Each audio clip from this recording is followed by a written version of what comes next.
warahmatullahi wabarakatuh. Salam sejahtera untuk kita semua. Saya Haji Madi di Breaking News Raja Wali News TV kali ini. Harga garam di Madura, Jawa Timur sebesar Rp300.000 per ton. Pemerintah seolah-olah tutup mata. Petani garam menjerit, pemerintah seakan tak peduli.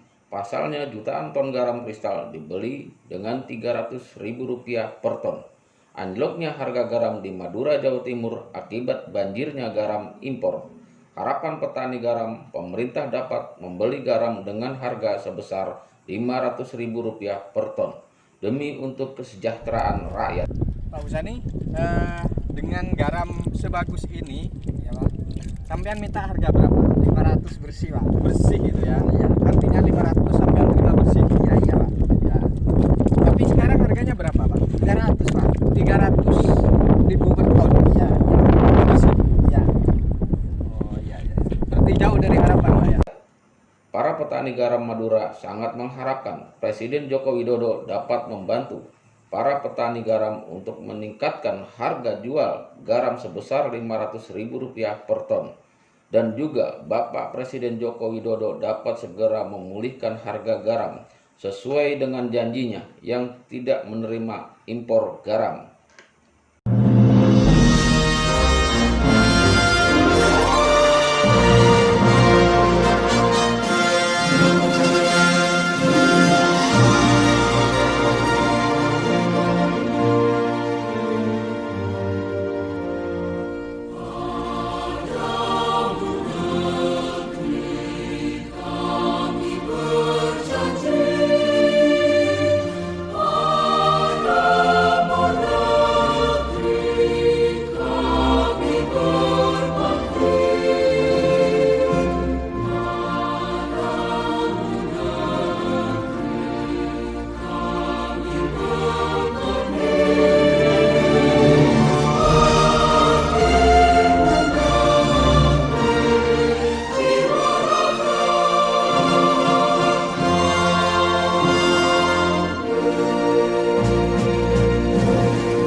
Garam kristal hasil anak bangsa tidak kalah bagusnya dengan garam impor.